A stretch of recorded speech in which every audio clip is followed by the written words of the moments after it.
Chers amis, j'ai été attaqué et je compte bien rendre coup pour coup. Soyez les bienvenus dans un nouvel épisode du Drama Productif.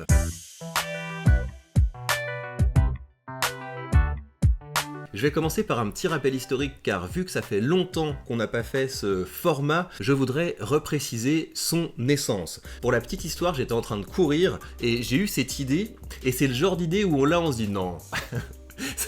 C'est un peu trop abusé comme format, tout le monde va me détester si je fais un truc comme ça, mais souvent quand vous avez ce sentiment-là, quand vous avez une idée, vous vous dites « oulala, j'ai peur de la réaction du public », souvent c'est que vous êtes sur la piste de quelque chose d'audacieux. Donc je vous réexplique le principe. Ce qui se passe, c'est que quand vous êtes quelqu'un comme moi et peut-être comme vous, c'est-à-dire quelqu'un qui a créé un business et un business autour de la création de contenu, vous intervenez dans un espace, à savoir les réseaux sociaux, où vous avez des professionnels, donc des gens comme moi, comme les vendeurs de coaching, de formation ou de n'importe quel produit, et donc ces gens-là créent du contenu et leur contenu arrive. Dans cet univers des réseaux sociaux, vous avez d'autres gens qui ont une autre approche. Il y a des gens qui sont là pour l'idéologie, c'est-à-dire on va envoyer la petite picouse, la petite dose d'idéologie à un public toujours plus servile et qui a toujours plus besoin de sa dose, et ces gens vont ensuite nous soutenir en partageant nos vidéos, en s'abonnant, en nous faisant des dons sur des plateformes de financement participatif, mais c'est complètement un autre game. Vous avez le game des pédagogues, moi je fais partie du game des pédagogues, c'est-à-dire que je suis là pour former les gens, pour vendre des choses, pour apprendre aux gens à monétiser leurs compétences grâce à la création de contenu, et à côté de ça, il y a des gens qui sont simplement là pour faire de l'opinion. Et il se trouve que j'ai commencé à être attaqué régulièrement par des dealers d'opinion qui avaient toujours le même discours, en somme, ouais mais comment ça, il faut travailler plus, qu'est-ce que c'est que le mérite, finalement le mérite ça n'existe pas, c'est un truc de droite, en fait si on veut régler les problèmes de la société, il faut prendre l'argent des riches, il faut taxer toujours plus, et c'est comme ça qu'on aura un monde meilleur. Donc si vous voulez, c'est deux games qui sont assez incompatibles, et c'est surtout un game qui est assez inégalitaire, parce qu'évidemment les gens qui sont sensibles au discours du type « non mais si t'as des problèmes c'est pas de ta faute en fait, te remets pas en question, il faut voter pour machin pour changer le système en taxant les gens », bah c'est beaucoup plus facile. Vous avez un public qui est beaucoup plus réceptif, beaucoup plus conséquent, et en plus vous avez en général un public qui a beaucoup plus de temps. Et donc on se retrouve dans cette situation où vous avez des gens qui sont là pour bosser, moi je suis là pour bosser, il y a plein d'autres gens qui sont là pour bosser et qui se prennent taquet sur taquet par des gens dont c'est le métier de faire de l'idéologie et d'attaquer d'autres gens. La stratégie qui est adoptée par la plupart de mes confrères, c'est de laisser passer. C'est voilà, on laisse passer avec des idées du type oui mais si on répond, ça donne de la visibilité donc autant tracer, et puis vous avez aussi des trucs de développement personnel du type si tu réponds ça veut dire que t'as été touché par la critique, de notre côté tu donnes raison, et c'est comme ça qu'on se retrouve dans une situation où les réseaux sociaux sont de plus en plus toxiques pour les gens qui sont là pour bosser, parce que personne n'ose mettre de taquet aux petits dealers d'opinion et aux petits idéologues. Et c'est donc pour aller contre cette situation que j'ai créé ce format qui consiste à gagner de l'argent sur les gens qui m'attaquent. Comment ça marche ? Bah vous savez que le clash, le buzz, c'est quelque chose qui marche pas mal, et donc quand vous faites des vidéos du type « machin m'a insulté, machin m'a humilié, etc. », en général vous allez faire pas mal de vues. J'ai des vidéos qui ont pas mal marché, hein. Regardez si on prend, je sais pas, si on prend ça, on va regarder ça, Danny Caligula humilie Victor Ferry, là vous avez une vidéo qui a rapporté 120 balles, et donc cet argent, ce que je fais, c'est que je l'investis pour que les gens qui m'ont attaqué me rapportent de l'argent tout au long de ma vie. Avec ça, on peut rendre des gens qui étaient improductifs et qui étaient seulement négatifs et nuisibles, on peut les rendre rentables. Donc je trouve que c'est très drôle comme format. On va maintenant répondre au petit drôle qui s'est permis de m'attaquer.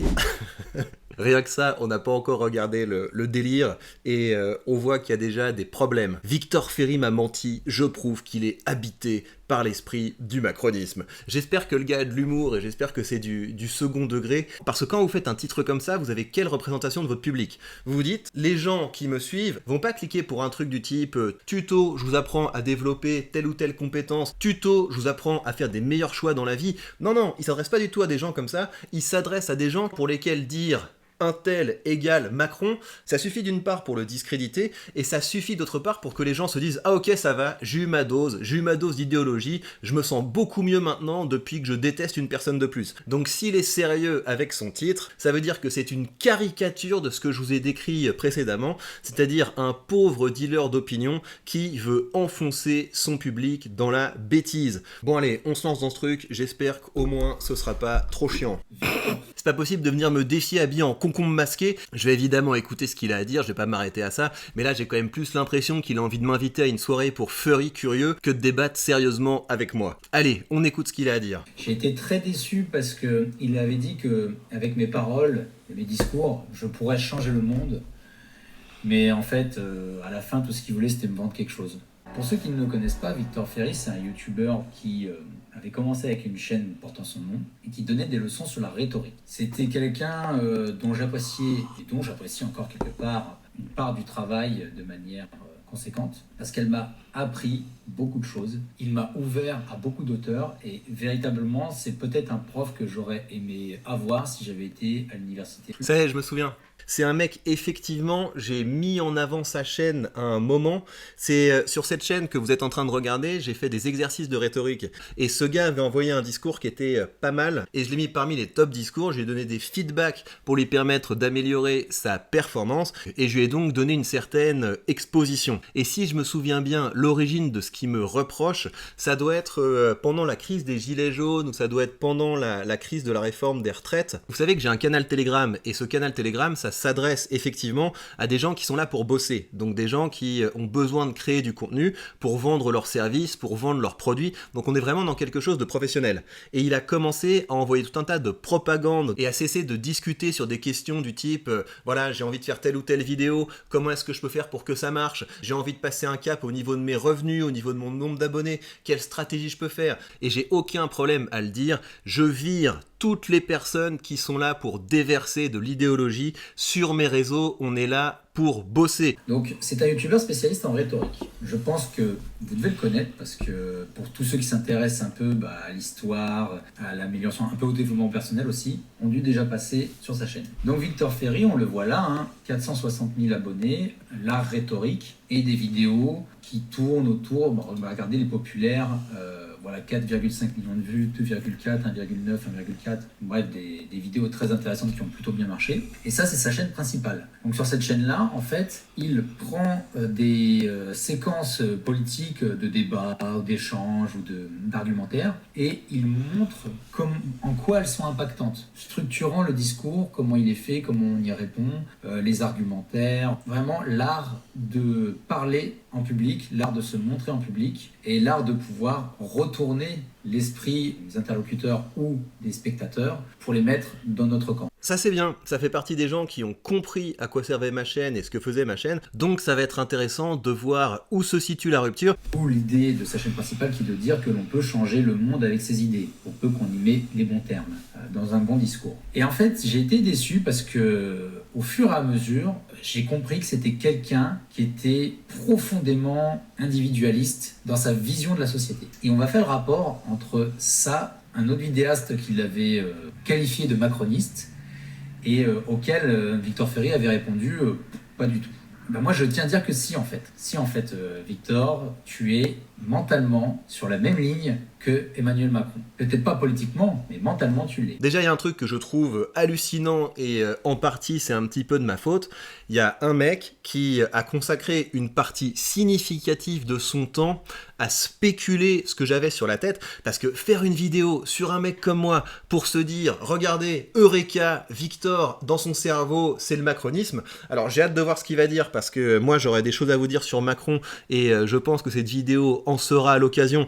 Donc tout ça pour vous dire que probablement il s'est complètement planté dans le chemin intellectuel qu'il a suivi, mais par ailleurs, vous imaginez le temps perdu par ce gars? Est-ce que tu crois pas, si tu aimes effectivement l'art, l'histoire, la littérature, que tu aurais pu consacrer ton temps à faire des choses un petit peu plus utiles qu'à essayer de m'enquiquiner et en plus en te plantant in fine? Et puis l'autre chose, mais je pense qu'on aura l'occasion de développer, c'est quoi ce délire selon lequel l'individualisme ce serait mal? Toutes les positions que je défends et tout le travail que je fais, c'est parce que je considère qu'une société n'est forte que si ses individus sont forts. Tu vas pas rendre les gens forts en leur disant « Ouais, vous avez toujours eu des soupçons sur Victor Ferry, je confirme vos soupçons, en fait, c'était un macroniste. » C'est pas comme ça que tu vas renforcer les gens. Tu vas renforcer les gens quand tu leur permets de développer des compétences qui vont être utiles pour eux, qui vont leur permettre de faire de meilleurs choix, qui vont leur permettre d'augmenter la valeur qu'ils peuvent apporter à la société, et donc d'augmenter leurs revenus.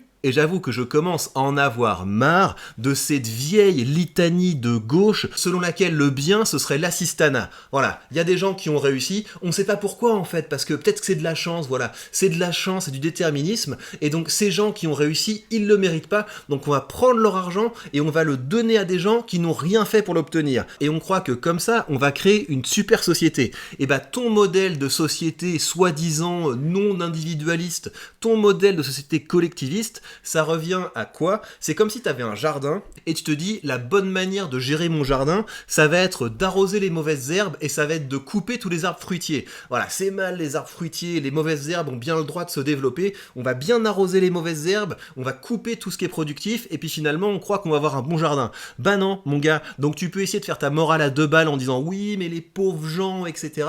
Non, c'est parce que j'aime mes citoyens, c'est parce que j'aime mon pays que je considère qu'il faut que les individus soient plus forts. Et on ne rend pas les individus plus forts en les ancrant dans la dépendance. Donc mon petit Batman, tes leçons de morale, tu peux te les carrer derrière ta cape. Ça, je tiens à le prouver à travers tes propres arguments et à travers des livres de Myriam Revaud-Dallon. Myriam Revaud-Dallon, c'est celle qui a écrit, elle a écrit pas mal de textes philosophiques, dont notamment La faiblesse du vrai, que je suis encore en train de lire, que j'ai pas totalement fini. Et ce livre-là, auquel je consacre une vidéo sur la chaîne principale. Je vous mettrai le lien en description. L'esprit du macronisme. Et on va montrer, Victor, que tu es une incarnation de l'esprit du macronisme. Imagine t'arrives à montrer ça. Imagine t'as réussi à montrer, Victor, c'est l'incarnation de l'esprit du macronisme. T'as gagné quoi ? Et tu as fait gagner quoi à ton public? Tu les as ancrés toujours plus profondément dans leur délire, selon lequel le macronisme c'est le mal. Et tu vois, ce que je trouve dramatique, c'est que c'est bien de lire des livres, c'est bien de faire le compte-rendu de ces lectures, mais regarde ce que tu en fais. Ce que tu en fais, c'est de donner une dose d'idéologie à ton public. Le résultat de ta lecture de tes livres, c'est pas de dire à ton public, grâce à ces livres, vous allez être plus compétent, la prochaine fois que vous serez dans telle ou telle situation, vous pourrez prendre ce bon chemin plutôt que ce mauvais chemin. Non, c'est, regardez, grâce à ce livre, je prouve que Victor Ferry, c'est un macroniste. Tu te rends compte à quel point tu es improductif? Déjà, je vais faire un rapide portrait de tes chaînes, qui sont... Alors, pour ceux qui s'intéressent vraiment à l'histoire de la rhétorique, ou à comment gagner des débats, comment impacter dans une discussion, comment construire un argumentaire, cette chaîne principale, elle est intéressante. Et c'est la meilleure que je vous conseille sur tout ce vidéaste. Ensuite, il avait une autre chaîne qui s'appelait Les Orateurs Augmentés, donc voilà, qui est celle-ci. Alors là, il s'est un peu amusé parce qu'il avait commencé en faisant des vidéos, il nous donnait des leçons, parce que à la base, il est prof. Et on va revenir sur son parcours. C'était intéressant parce que là, c'était vraiment un échange direct avec lui. Il nous proposait des sujets, il nous proposait des choses et on pouvait interagir directement.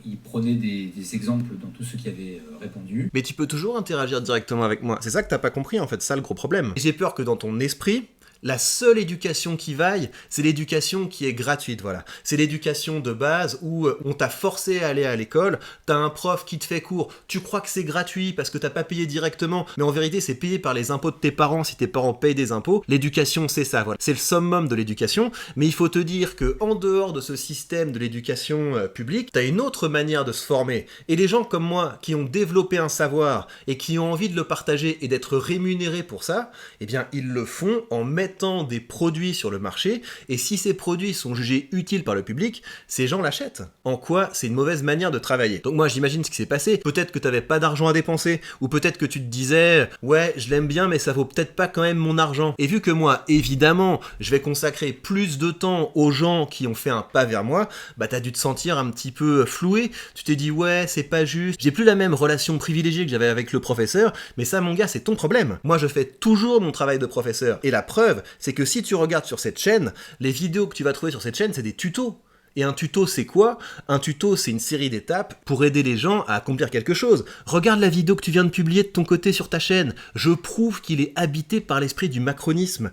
Tu crois que ça va faire progresser qui? Et je trouve que c'est un petit peu fort de café qu'ensuite tu te permettes de venir me donner des leçons de pédagogie. Il mettait en avant en quoi c'était bon ou en quoi c'était amélioratif. D'ailleurs, j'ai fait un exercice et je passe dans une de ces vidéos, voilà c'est celle-ci, les meilleurs discours de l'année. Donc voilà, moi j'ai un passage dans une de ces vidéos pour dire à quel point j'appréciais ce qu'il pouvait apporter. La question c'est que à partir du moment où moi j'ai commencé à à lui dire mais tu sais, Victor, enfin, les gens, des fois, ils sont dans la merde, c'est pas totalement de leur faute. Réécris pas l'histoire, c'est pas ça qui s'est passé. Ce qui s'est passé, c'est que t'as commencé à diffuser de la propagande idéologique, déterministe, collectiviste, sur des canaux où c'était pas le point. Tu fais ce que tu veux, mon gars. Si tu as envie de refaire le monde au café avec tes potes, y a aucun problème. Ça, c'est le travail d'un politique de te vendre du rêve là-dessus. Le travail d'un pédagogue comme moi, c'est de prendre tes journées et de se dire, regarde, qu'est-ce que tu pourrais faire à tel moment de ta journée de plus efficace que ce que tu faisais aujourd'hui. Et même la personne la plus pauvre peut petit à petit commencer à faire de meilleurs choix. C'est comme ça qu'on fait une meilleure société et c'est pas avec ton modèle de l'assistanat du type ouais mais regarde il y a des gens qui sont tellement pauvres, on va arroser un petit peu d'argent public et ça ira mieux. Et tu vois c'est toujours le même problème, c'est que tu pars de bons sentiments, tu commences à faire pleurer dans les chaumières et au nom de ça, au nom du fait qu'on a le cœur tendre, tu commences à ériger un système de société où on sanctionne la réussite et où on subventionne l'échec. Et ça c'est pas possible et tu peux venir pleurnicher autant que tu veux, me faire passer pour le mal absolu, je suis prêt à assumer que mon modèle de société est beaucoup plus sain que le modèle de société qu'on a créé aujourd'hui, parce que ça c'est un autre sujet, je pense qu'on va l'aborder. Notre système est collectiviste. Un pays où l'État ponctionne 50% de la richesse produite pour la redistribuer, c'est un État collectiviste. Et le résultat, c'est qu'on se retrouve avec une population de moins en moins éduquée, avec des services publics de plus en plus pourris, parce qu'une fois qu'on a lancé cette machine infernale de on va régler tous les problèmes en taxant les gens, on se retrouve avec une société d'incompétents. Encore une fois, garde tes leçons de morale. Ils sont dans la merde parce que ils ont eu un accident, ils ont été victimes de quelque chose, d'une escroquerie, on ne sait quoi, ils ont eu une maladie qui les a... L'erreur de raisonnement fondamentale dans laquelle tu es plongé, c'est que tu es seulement dans l'émotion. Tu prends des cas particuliers et tu dis regarde, un tel a eu un accident, c'est triste, un tel a eu un accident, c'est triste.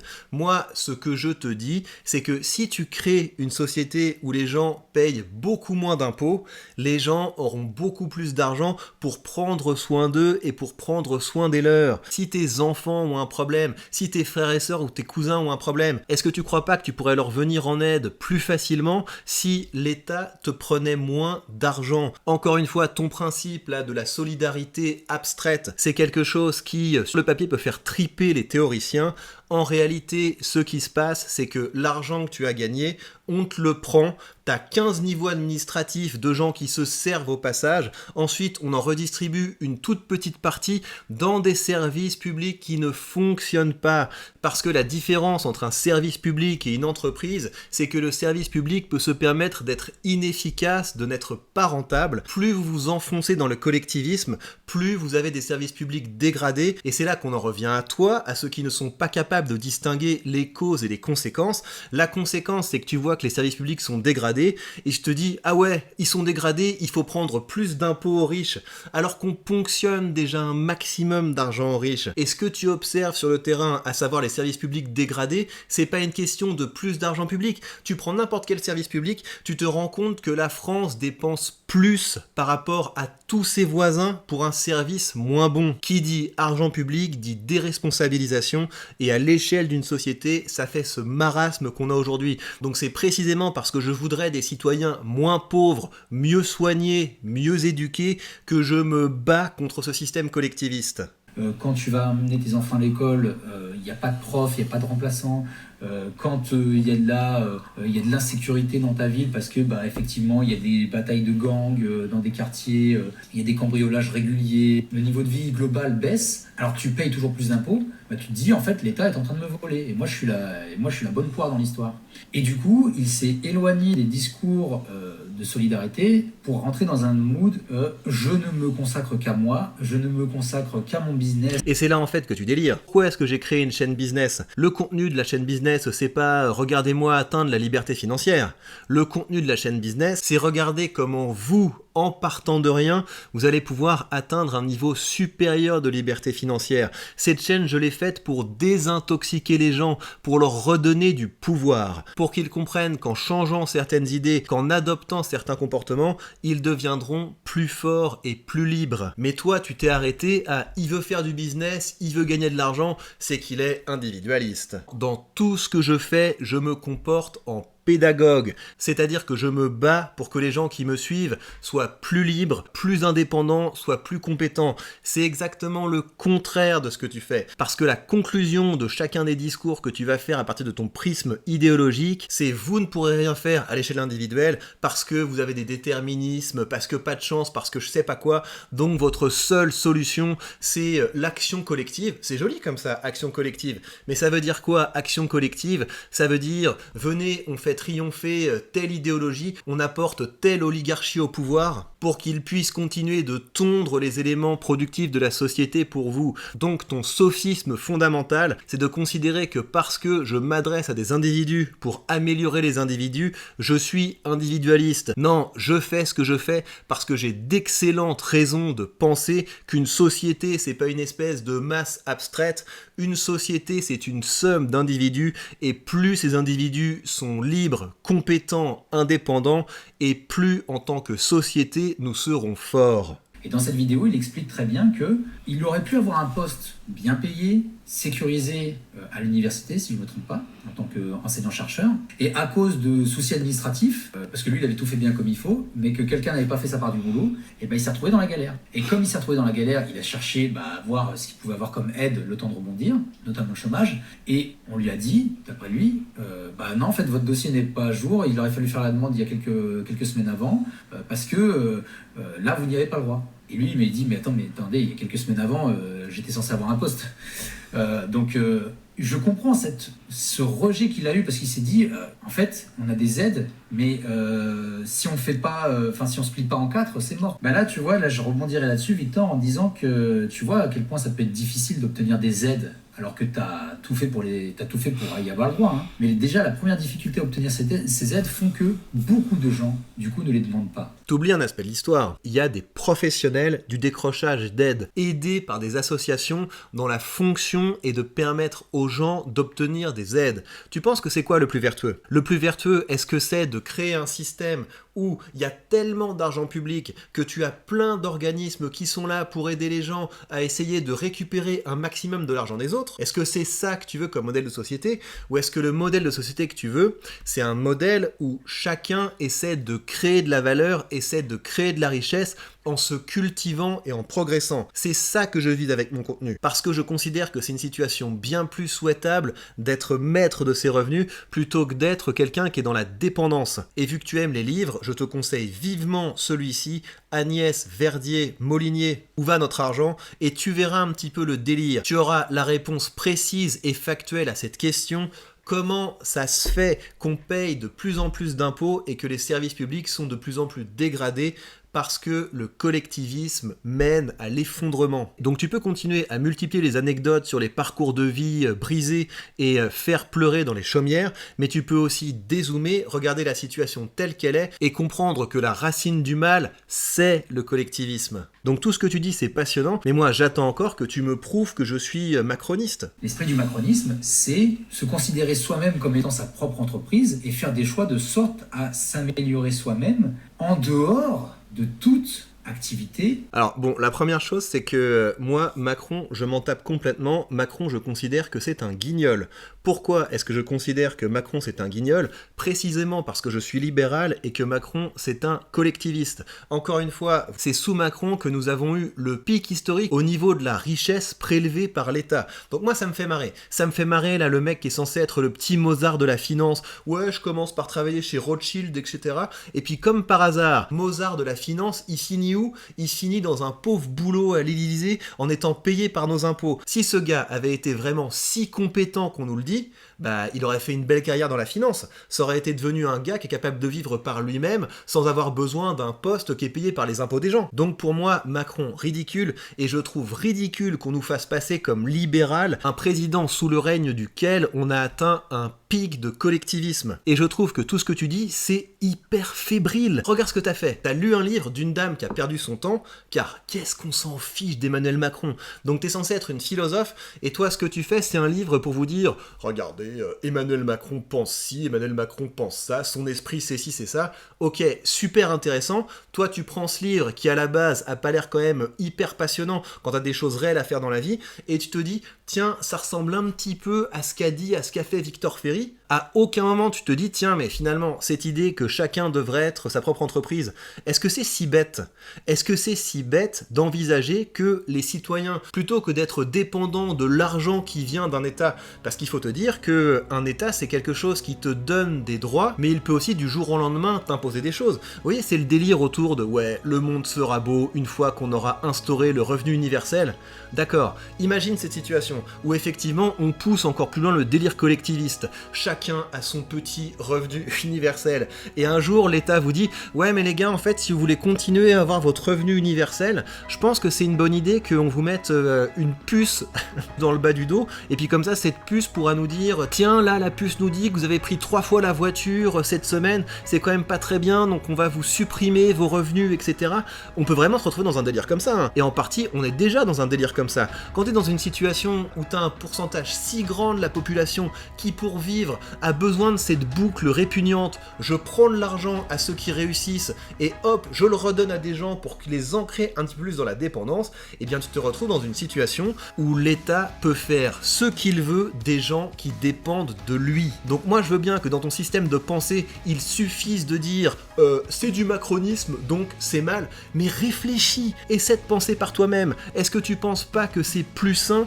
de créer une société où chaque personne effectivement devienne un petit pilier sur lequel on peut compter? Mais j'ai peur que dans ton délire, entreprise égale pas bien. Tu réalises même pas que la vocation d'une entreprise, c'est de créer de la valeur. Et j'ai l'impression dans ce que tu dis que, voilà, t'as le monde de l'entreprise et ça c'est un petit peu méchant, et à côté de ça t'as le monde vertueux, tu vois. T'as le monde des services publics, et tu réalises même pas qu'il y aurait pas de services publics s'il y avait pas d'entreprise, et qu'on pourrait avoir des services bien meilleurs si ce public était remplacé par de l'initiative individuelle. Parce que j'imagine que dans ton logiciel intellectuel, privatiser, ça veut dire prendre quelque chose au peuple, alors que c'est le contraire. Privatiser, c'est redonner la main à l'initiative individuelle sur un secteur d'activité. C'est intéressant de voir quelqu'un qui réussit quand il se lance dans quelque chose, quel que ça puisse être. Mais quelqu'un qui se dit « je veux gagner ma vie par moi-même » à travers des actions, bon déjà c'est pas par toi-même, puisque c'est tes actions, tu les places, tu as peut-être gagné cet argent, mais à partir du moment où tu le places et que tu as des dividendes dessus, c'est pas ton travail qui le fait travailler cet argent. Acheter des actions, ça veut dire que plutôt que d'avoir ton capital qui dort dans une banque pour financer n'importe quoi de façon opaque, tu mets ton argent au service de la productivité d'une entreprise. Ton argent, il sert à quoi ? Ton argent, il sert à recruter des gens, à développer des produits, à faire de la recherche et développement. Toi, tu viens, tu dis, oui, en fait, tu gagnes de l'argent sur le travail des autres. Non, c'est pas du tout ça le processus. L'actionnaire, c'est quelqu'un qui a travaillé, qui a gagné de l'argent et qui ensuite met son argent au service du travail des autres pour pouvoir payer des salaires, pour pouvoir créer des produits. Et c'est normal que quelqu'un qui met son capital au service de la productivité soit récompensé pour ça. Par ailleurs, j'insiste là-dessus, on entend beaucoup de discours débiles du type « Ouais, les actionnaires se gaffent pendant que les autres se serrent la ceinture ».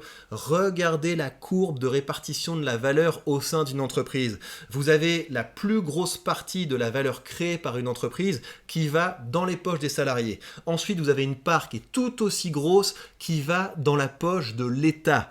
L'État n'a rien fait et l'État se sert une immense partie de la valeur qui a été créée. Ensuite, s'il reste un peu d'argent, vous avez une partie qui va à la direction et vous avez une partie encore plus petite qui va aux actionnaires.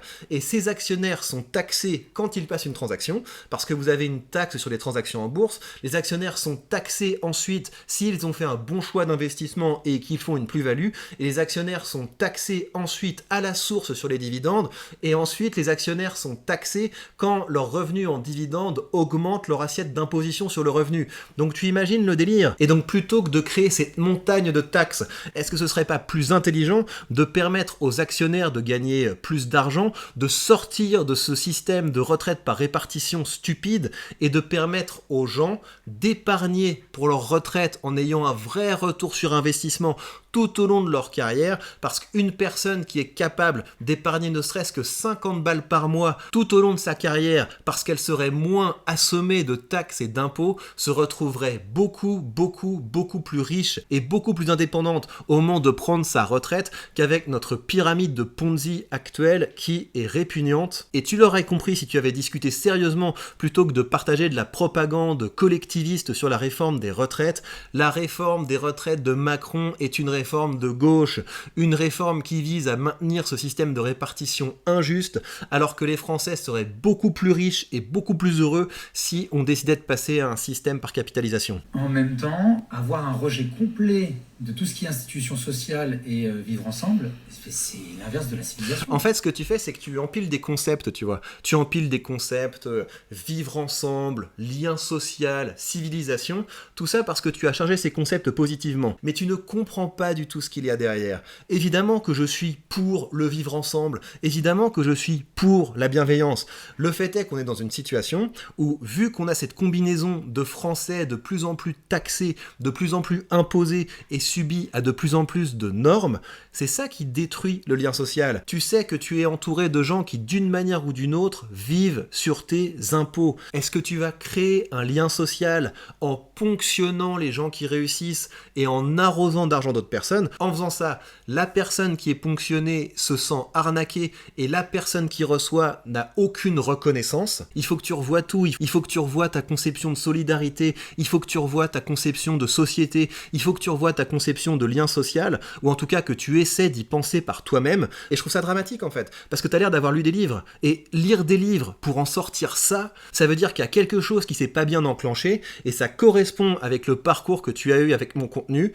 Au début, ça devait te flatter parce que tu te disais, tiens, idéologiquement, je sens qu'il est proche de moi, donc ça me convient. Et puis quand il s'agit de bosser, et ben là tu t'es réfléchi dans ton idéologie, et tu t'es dit, ah ouais, non en fait ça a l'air un petit peu plus compliqué là, ça a l'air un petit peu plus technique, là il faut vraiment penser en termes d'efficacité ou de rentabilité, je vais décider que c'est de droite, et du coup je vais tisser un récit idéologique autour de ce mec, plutôt que de me bouger. Parce que si on est dans une société comme celle où tu voudrais que l'on soit, c'est-à-dire que plus d'aide sociale, plus de prélèvements, ok très bien, plus de prélèvements. Tous les salaires de France augmentent de 20%.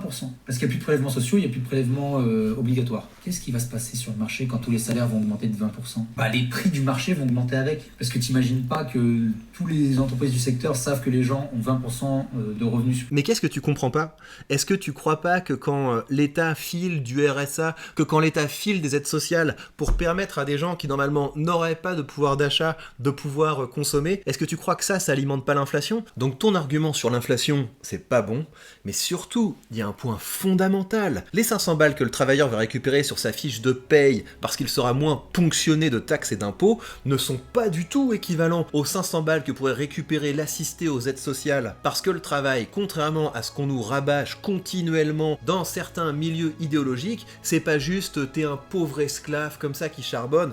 Non, tu apprends des choses, tu accumules du savoir, tu accumules des compétences, alors que celui qui touche des aides sociales ne progresse pas, il se dégrade au fur et à mesure qu'on le subventionne. Et donc quand on se soucie véritablement du bien-être de la société, pas avec de la fausse bienveillance, pas avec de la pleurnicherie, on a envie que le travail soit récompensé, car plus il y a de gens sur le terrain, plus il y a de gens qui apprennent des choses, et plus les gens sont récompensés pour ça, plus on a une société compétente, et moins on se fait larguer par les autres, parce que ça c'est un autre aspect qui est dramatique. L'Europe sombre du collectivisme et de ces masses dépendantes et vindicatives qu'il est en train de créer. Et c'est parce que j'aime la France et que j'aime l'Europe que je veux des citoyens plus forts. Toi, tu vas augmenter ton salaire de 20%, mais le jour où tu as un accident et que les pompiers interviennent, eh bien, les pompiers, ils vont te prendre en charge, ils vont t'emmener à l'hôpital, et puis ils vont te laisser une facture. 600 balles. Le trajet de 20 minutes entre chez toi et l'hôpital. 600 balles. Et puis quand tu vas être à l'hôpital, tu vas être pris en charge par le truc et tout. Si tu as une mutuelle, ils vont dire, bon, bah, on va prendre votre mutuelle. Toujours pareil, c'est toujours les anecdotes pour faire pleurer dans les chaumières. Et c'est comme ça que le collectivisme s'entretient, et c'est pour ça que que c'est un truc pour les fragiles, c'est que ce discours consiste à te culpabiliser et à te faire peur pour que tu aies ancré, chevillé au corps cette idée que non mais tu pourras pas t'en sortir par toi-même. Tu peux faire tout ce que tu veux mais tu ne pourras pas t'en sortir par toi-même. Donc il faut que tu acceptes les règles, il faut que tu acceptes les taxes, il faut que tu acceptes les normes, il faut que tu acceptes le pass je sais pas quoi, il faut que tu acceptes telle ou telle restriction parce que le monde pour un individu c'est beaucoup trop grave, ça fait beaucoup trop peur. Tu te rends compte d'à quel point ton discours est puéril, à quel point il est anecdotique, et je trouve ça dramatique que des hommes, parce que t'es un homme, tiennent ce discours. Cette femme-là, du coup, elle travaille dans des centres hospitaliers psychiatriques. Dans une société façon Victor Ferry, cette femme-là, elle n'aurait pas accès à ce genre de soins. Ou elle devrait payer extrêmement cher, parce que ce ne serait que du privé, ou alors elle devrait payer... elle aurait le minimum syndical, voire peut-être elle n'aurait même pas de soins. Et du coup, cette femme-là qui perd la mémoire, devient sénile, mélange des souvenirs avec des souvenirs littéraires avec des souvenirs personnels, qu'est-ce qu'elle ferait dans un monde où il y a... Donc toujours la même chose, c'est on prend des anecdotes pour faire pleurer dans les chaumières, donc plusieurs choses. Est-ce que tu savais que en dehors de la France, il y a d'autres pays où les gens ne sont pas taxés à 50%? Ce sont des pays qui ont des finances publiques plus saines, ce sont des pays qui ont plus de croissance, ce sont des pays qui nous dépassent en espérance de vie, et pourtant c'est pas des pays collectivistes, parce qu'il se passe quelque chose de génial quand tu commences à croire en l'homme, c'est que tu peux créer un cercle vertueux, et donc une personne qui est dépendante, d'une part, si elle a travaillé, elle aura pu accumuler beaucoup plus de richesses si elle n'a pas été taxée, elle pourra bénéficier de soins bien meilleurs, parce que tu crois que tu vas m'apprendre des choses sur l'hôpital public. L'hôpital public, c'est quoi son drame? Son drame, c'est que vous avez des médecins qui sont sous-payés, parce que vu que l'État s'était dit que c'était une bonne idée de tout rembourser et qu'un État collectiviste va sombrer par définition, faute d'une bonne gestion, et ben il faut maintenir les prix les plus bas possibles, et on se retrouve donc dans une situation où on a des médecins qui sont mal payés, crevés, qui font beaucoup trop d'heures et du coup qui ne peuvent plus apporter une bonne qualité de soins, aussi compétents soient-ils, parce que ce sont des gens qui sont hyper compétents, mais on se retrouve avec une baisse progressive du niveau. S'ajoute à ça le fait que pour un médecin, tu as une espèce de couche administrative inutile comme dans tout service public, ce qui fait que l'argent qui est pris aux Français pour alimenter la santé, il y en a une grosse partie qui va pas du tout payer les médecins et les infirmières, mais qui va payer une couche administrative gigantesque comme dans tout service public. Donc encore une fois, tu as toujours le même raisonnement fallacieux. J'observe de la souffrance, ça m'aveugle complètement sur les causes de cette souffrance et sur la manière dont on pourrait créer une société plus saine. Et encore une fois, plus les gens sont libres de prospérer, plus ils ont les moyens concret de s'entraider sans qu'une quantité incroyable de notre argent soit dilapidée de façon inefficace. Même moi, l'une de mes grand-mères, elle ne peut plus sortir de chez elle depuis... Voilà, donc on part maintenant sur une autre anecdote sur sa grand-mère, ça commence à me fatiguer. Ta vidéo est une immense déception, t'étais bien parti, tu étais dans une optique de te former et au bout d'un moment, ton idéologie t'a rabaissé et c'est de ta faute. Tu pouvais faire des choix, te dire à partir de maintenant, je vais créer du contenu pour élever les gens, pour leur permettre d'être plus forts, d'être plus indépendant, d'être plus productif, d'être plus créatif. Tu as décidé de faire du contenu complètement idéologique, du type si vous avez des problèmes, c'est pas de votre faute. Regardez, je vais vous montrer un nouvel ennemi, Victor Ferry, c'est un ennemi, regardez, c'est une incarnation du macronisme et le macronisme c'est mal. Lire des bouquins pour en arriver à du contenu aussi bête, aussi inutile et aussi avilissant, c'est gravissime. Et je te le dis d'autant plus fermement que tu as le choix, tu as un cerveau, tu peux décider de l'utiliser, tu as décidé d'en faire ça, c'est ta faute, c'est ton problème. D'un côté, je reste persuadé en tant qu'humaniste que tout le monde peut mieux faire, ça commence en faisant de meilleurs choix. Et si vous voulez apprendre à faire de meilleurs choix dans ce domaine précis du savoir qu'est la rhétorique, à savoir la capacité à faire des discours plus efficaces pour pousser vos idées plus efficacement et pour finalement vivre mieux de votre savoir, ça se passe dans mon cercle des orateurs. Vous pouvez vous inscrire ici et commencer à recevoir ces articles sur lesquels je consacre du temps et du soin pour vous aider. Ne vous laissez pas récupérer par la voiture balai des dealers d'opinion. Votre avenir sera ce que vous en ferez. Prenez bien soin de vous et on se retrouve très vite pour de prochains épisodes.